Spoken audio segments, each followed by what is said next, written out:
ঈদযাত্রার দ্বিতীয় দিনেও স্বস্তিতে ছুটি কাটাতে নির্বিঘ্নে স্বজনদের কাছে যাচ্ছেন রাজধানীবাসী। ঠিক সময় ছাড়ছে বেশিরভাগ ট্রেন।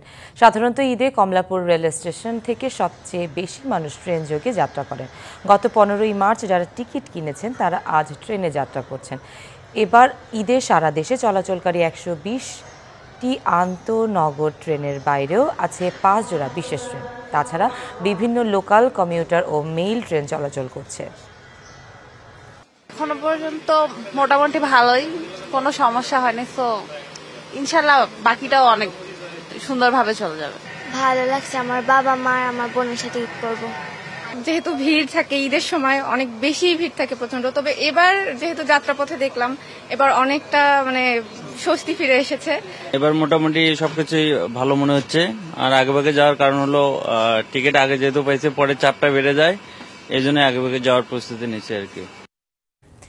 এই বিষয়ে আরও বিস্তারিত জানাতে কমলাপুর রেলওয়ে স্টেশন থেকে সরাসরি যুক্ত হচ্ছেন সহকর্মী আরিফুল ইসলাম। আরিফ, ট্রেনে ঈদযাত্রার দ্বিতীয় দিনে চিত্র কেমন দেখছেন, আর যাত্রীদের কোনো অভিযোগ পেয়েছেন কিনা বিস্তারিত জানাবেন। সুনন্দা, যাত্রীদের এখন পর্যন্ত কোনো ধরনের অভিযোগ নেই এই রেলপথে। তবে তারা নির্বিঘ্নে যে বাড়ি ফিরতে পারছেন বা তারা যে রেল ভ্রমণ করতে পারছেন, টিকিট ক্রয় থেকে শুরু করে ট্রেনে ওঠা পর্যন্ত, সেটা কিন্তু একেবারেই বলা যায় গতকালকের তুলনায় অনেকটাই ভালো স্বস্তিদায়ক বলা যেতে পারে। কারণ তারা বরাবরই বলছেন যে দীর্ঘ সময় যে প্ল্যাটফর্মে অপেক্ষা করে থাকার যে বিষয়টা যাত্রীদের, সেটা কিন্তু একেবারেই নেই। কারণ দেখতে পাচ্ছেন যে প্ল্যাটফর্মটি একেবারেই খালি, কারণ নির্ধারিত সময়ে ট্রেন ছেড়ে যাচ্ছে বিধায় কাউকে আসলে এখানে প্ল্যাটফর্মে অপেক্ষা করতে হচ্ছে না। কেউ আবার অনেক জায়গা থেকে দূর থেকে এসেছেন, তারা কিন্তু আগেভাগেই চলে এসেছেন নির্ধারিত সময়ের আগেই, তাই তারা অনেকেই অপেক্ষা করছেন।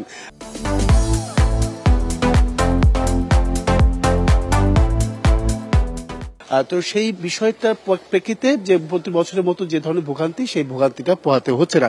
আর এই ক্ষেত্রে শুনুন আরেকটি বিষয় তথ্য দিয়ে রাখি, সেটা হচ্ছে যে গতকালকেও 43টি ট্রেন ছেড়ে গেছে এই কমলাপুর রেলওয়ে স্টেশন থেকে। আজকেও সেম 43টি ট্রেন ছেড়ে যাওয়ার কথা রয়েছে। আর এক্ষেত্রে এখন পর্যন্ত প্রায় 14টি ট্রেন কিন্তু ছেড়ে চলে গেছে। তো সেক্ষেত্রে বলা যায় যে 27 তারিখ থেকে যাত্রীদের যে উপচে পড়া ভিড়, সেই ভিড়টা লক্ষ্য করা যাবে হচ্ছে 27, 28 এবং 29 তারিখ এই সময়টাতে। এবং কি ছাদে ওঠা নিয়েও কিন্তু সতর্কবার্তা করেছে রেলওয়ে কর্তৃপক্ষ। তারা বলছে যে ছাদে ওঠা কোনোভাবেই যাবে না। আর সে ব্যাপারেও কিন্তু রেলওয়ে কর্তৃপক্ষ যথেষ্ট পরিমাণে তৎপর রয়েছে। আর এর পাশাপাশি স্ট্যান্ডিং যে টিকিট, অনেকেই আসলে প্ল্যাটফর্ম থেকে বা কাউন্টারে এসে টিকিট ক্রয় করতে চান, সেই স্ট্যান্ডিং টিকিট কিন্তু পাওয়া যাচ্ছে, কাউন্টার থেকে নিতে হবে। এবং কি যেদিন যাত্রা করবেন তার 2 ঘন্টা আগেই এই স্ট্যান্ডিং টিকিট কিনতে পারবেন কাউন্টার থেকে। এর পাশাপাশি বলা যায় যে স্বস্তিটা খুবই ভালো ভাবেই যাত্রা করছেন রেলপথের যাত্রীরা। তো এই ছিল এখান থেকে সুন্দর সবশেষ। আর ধন্যবাদ আপনাকে।